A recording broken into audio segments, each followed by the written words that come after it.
is He, Lord of the universe, compassionate to me.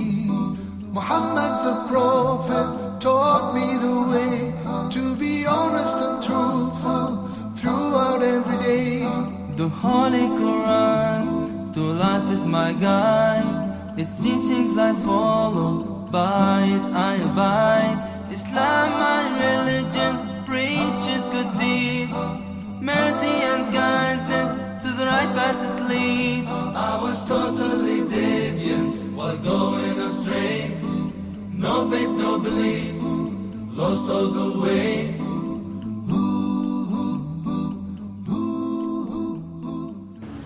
Sometimes when the world's not on your side, you don't know where to run to, you don't know where to hide. You gaze at the stars in the sky, at the mountains so high, through the tears in your eyes, looking for a reason to replace what is gone. Just remember, remember that you are never alone. You are never alone. You are never alone. Well, the unique thing about me is that I was actually born on the 8th month of the 9th day of 1989. My mom tells me that I was actually able to sing before I could talk. Now, I'm not sure if that's true because I don't really have memory of that per se. However, what I do know is that I started music lessons at a very young age. Specifically, I did music lessons with Suzuki Music, then Music for Young Children, which is piano for youth in Canada. And then I actually started studying guitar with the teacher. And when I was 10 years old, I got my first drum kit. And so by the time I reached teenage years, I was kind of I was at a stage where I could play more or less all rock instruments relatively well. When I was 16, I had the luxury of actually playing with a band. The band that I first jammed with actually was called Traction, and there's these 4 guys in my high school that everyone thought they were really cool and listened to them. And I was always hoping in the back of my mind that I'd be able to be in that band. But as it turns out, the guitar player had to go to university in Ontario, and so their band kind of went on a hiatus. And I had a window of opportunity with the drummer and the singer to play bass for them, and it was something different, you know.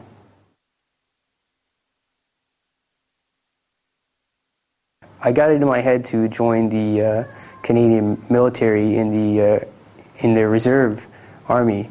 I was in high school at the time, and I just finished my grade 10, and I decided that I should join so I could get some good things on my resume and to develop a high standard of fitness and to also feel like I was contributing to society.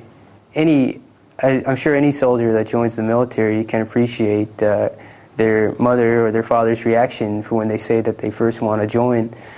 And actually, Canada hadn't had any actually direct wars in decades, so I explained to my mom, to my family that there wasn't really much of a risk because Canada hadn't had a direct war. Like most of the things Canada were involved with military-wise were peacekeeping missions or humanitarian work. My mother was concerned at first, but I reassured her by saying that Canada hasn't been in a theater of war for years and years, and at that time the operation going on in Afghanistan wasn't really considered a direct war per se, but of course nowadays people refer to that mission as actually a straight up war. I was determined to finish the first course called Basic Military Qualification, although I did find it very difficult because I was kind of spoiled growing up or whatever. I wasn't used to doing things for myself or working with people and teamwork and leadership and all these skills that I developed throughout the course. But I did manage to complete it, and though it wasn't until the following summer that I actually continued with my training to become a fully qualified soldier. I actually decided to not continue my education and to do the radio operators course with the military, and also to do basic infantry reconnaissance with the military. For those of you familiar with reconnaissance, it's extremely difficult thing to succeed in. You have to have a very high standard of fitness and stuff like this. But I did manage to keep up with the fitness aspect of things, and I was doing relatively well. But in about the 4th or 5th week of the course, I did not pass because I failed my 2IC or second in command role as a reconnaissance patrolman, and that was really devastating for me because I decided to leave my studies and do military stuff, and I just didn't make the cut, you know. After I finished the reconnaissance course, I didn't really do a whole lot for 2 or 3 months. I was really down about how I didn't pass, and I wanted to make up the course and to have another opportunity and also have a steady course of income and a good job. So I was actually about to sign a regular force contract with the Canadian military to work for 4 or 5 years. However, my parents were urging me to to continue my education, that it would be a better option. And at the last minute, I agreed to actually come to Qatar, which is where my mom had been working for a couple of months teaching in the school over here. And so I came to Qatar. It was quite a culture shock at first. Wasn't really used to the idea of seeing men wearing completely white-looking dresses and women wearing all black. It's not something you see very often or at all in my part of the world. However, I did manage to meet 2 really good friends of mine at that time when I was in Qatar for 4 months. One of them is Qatari and one of them is Indian, Yaqub and Rashid, and they went out of their way to be extra nice to me, even though I was a new guy that didn't really know anybody. Okay, so guys, take a look at this now. Check the difference of the tires now. What? Well, the first time I saw Rasool was in college, the first year of registrations, and he seemed like a very quiet guy, you know.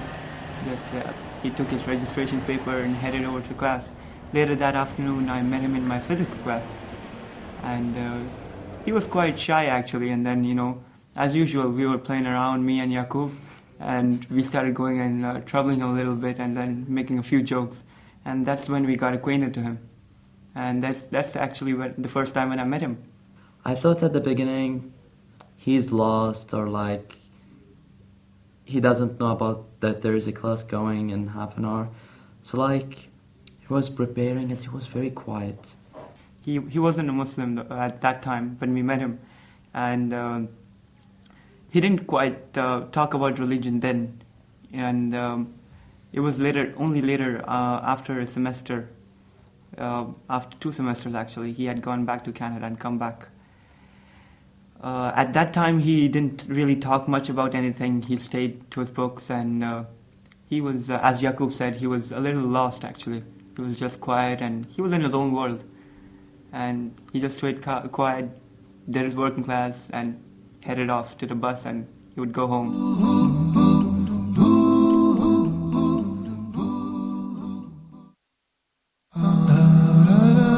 Back to the Prophet.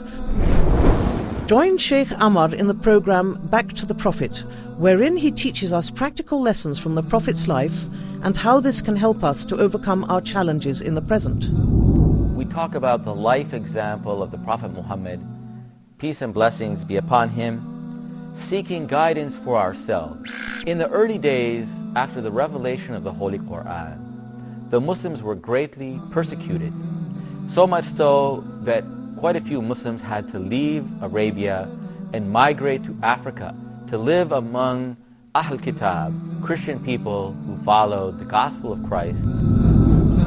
Back to the Prophet in Ramadan on Huda TV.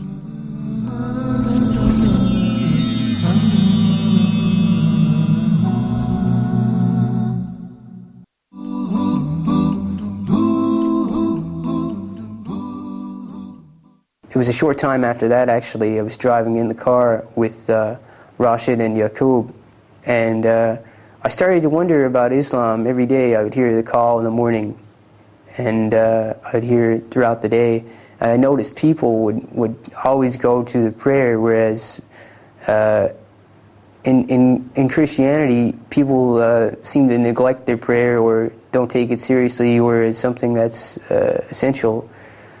So this actually sparked my interest again about Islam. I asked Rashid, because in Christianity we have the golden rule. It says, "Do unto others as you would have do unto you," and so I asked if they had anything in Islam like that, and he said yes, and he recited the Arabic to me and translated what it meant in English, and I realized that it was essentially the same thing. And I started asking more friends questions about Islam, about Jesus's or Isa's role in the Quran, and I was amazed. Like, it just seemed to be so true. فأشارت إليه قالوا كيف نكلم من كان في المهد صبيا. Then she pointed to him. They said, "How can we talk to one who is a child in the cradle?" قال إني عبد الله آتاني الكتاب وجعلني نبيا. Isa said, "Verily, I am a slave of Allah. He has given me the scripture and made me a prophet." وجعلني مباركا أينما كنت وأوصاني بالصلاة والزكاة ما دمت حيا. And he has made me blessed wheresoever I be, and has enjoined on me prayer and charity as long as I live. وبرا بوالدتي ولم يجعلني جبارا شقيا. And dutiful to my mother, and made me not arrogant, unblessed. والسلام علي يوم ولدت ويوم أموت ويوم أبعث حيا. And peace be upon me the day I was born, and the day I die, and the day I shall be raised alive. ذلك عيسى بن مريم قول الحق الذي فيه يمترون. Such is Isa, son of Maryam. It is a statement of truth about which they doubt. ما كان لله أن يتخذ من ولد سبحانه إذا قضى أمرا فإنما يقول له كن فيكون. It befits not the majesty of Allah that he should beget a son. Glorified and exalted is he above all that they associate with him. When he decrees a thing, he only says to it, be, and it is. وإن الله ربي وربكم فاعبدوه هذا صراط مستقيم. Isa said, "And verily Allah is my Lord and your Lord, so worship Him alone. That is the straight path." No, it seemed like he had a goal in mind, because when I met him, he already had a background about Islam. He already he knew something about it. He had information, and he started asking me questions about ethics of Islam. It was at that point he started taking me to Fanar, which of course is the Islamic Community Center here in Doha, and there's a man that works there who's English, who's been in Islam for 5 or 6 years now, who's extremely knowledgeable, who would inform me more things about Islam, more of information about all the prophets, and relating it to what I had already known from being in Christianity. I was with him when he took that major step. Like I met him right after he had that first thoughts, but when he was serious about it, and he was right about to take that step, I was with him, and I told him, like, you have to be ready for such a major step in your life, and I was supporting him. I was supporting him so much, though I knew there would be some negative impact later on, like, you know, the surroundings, like people around him, like the new Russell. Some might not accept him, but still I told him, like, if you want to do this, I am with you and I am supporting you, and you have to know that what you're doing is the right thing. I had already had strong belief that this was the truth, and even though I didn't officially say the statement in Arabic that makes people Muslim, I was actually practicing prayers with my friends, and I was fairly dedicated, because I was about 100% positive that this is actually the truth. So when I accepted Islam, Brother Dominic asked me, like, so when are you going to make this official, or when are you going to make your when are you officially going to enter? Or he was asking me if I had already done it, and I said, well, I'm completely convinced. And he said, Alhamdulillah. Within a few weeks or so, I actually got a certificate from Fanar declaring that I was officially Muslim. And within a couple of weeks of being in Islam, I actually was able to go for Umrah, which was completely amazing unto itself. It completely affirmed my belief of everything that I had read or listened to from knowledgeable people. Breaking the news to my mother was a bit of a delicate issue, because obviously my mom had been Christian for quite some time, decades and decades, and I wouldn't like to directly come out and say that she was wrong, or that I was going against what my mom and dad believed.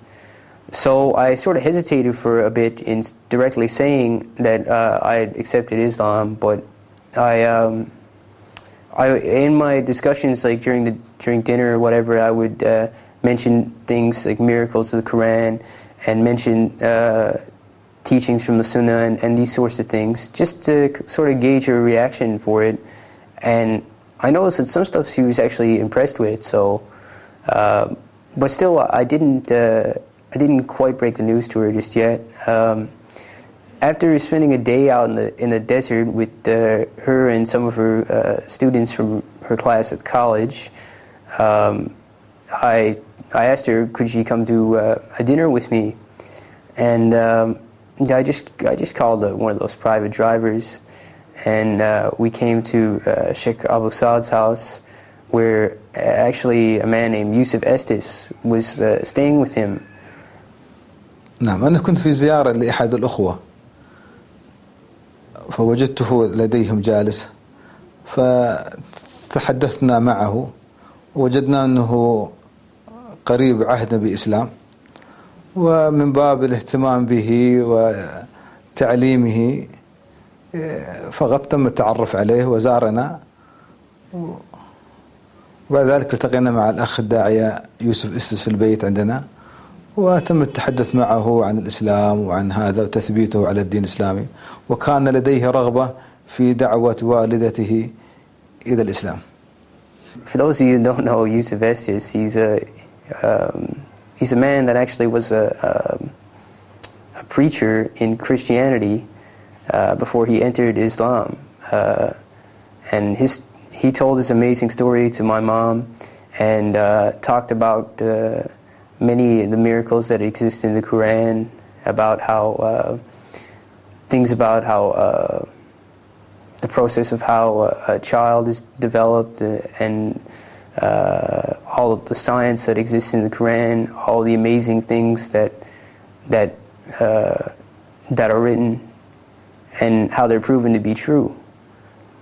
And on the drive home that night, she even told me, like, I didn't hear one thing that didn't make sense, or that didn't seem like the truth.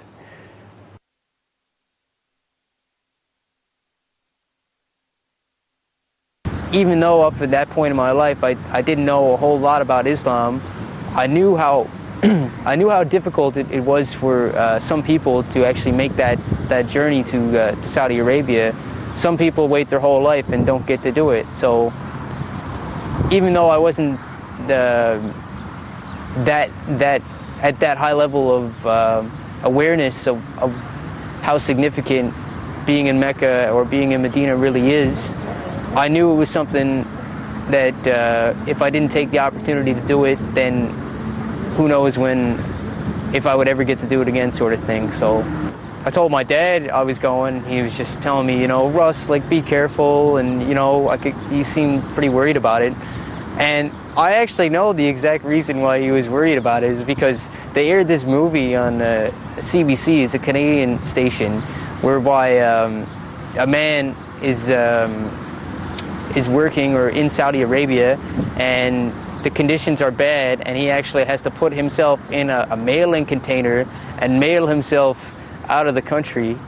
And my dad saw that movie, and he thought, I guess he must have thought that I would have to mail myself out, but thank God the whole trip for me was great, really. Like, even as a Christian, I knew about Abraham, and now that I've done Umrah in Mecca, I saw Abraham's house, I saw the well that God built for his wife, I drank the water, and it was amazing and really great experience.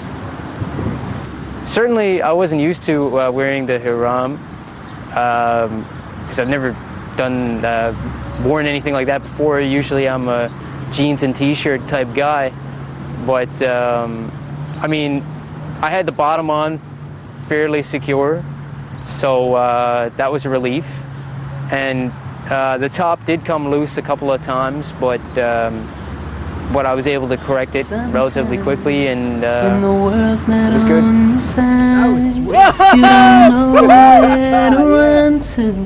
You don't know where to That was awesome, wasn't it? You gaze at the stars in the sky, at the mountains so high, through the tears in your eyes, looking for a reason to replace what is gone. Just remember that you are never alone. You are never alone. That's nice. Just reach into First time I've ever been airborne in a Hummer. You want to fly next time? What can do the work? Flying over there. I was totally deviant while going astray. No faith, no belief, lost all the way. Now I'm a Muslim and God I pray. For all His blessings, my voice I raise. In my God I believe, no equal has He. Lord of the universe, compassionate to me. Muhammad the Prophet taught me the way to be honest and truthful throughout every day. The Holy Quran to life is my guide.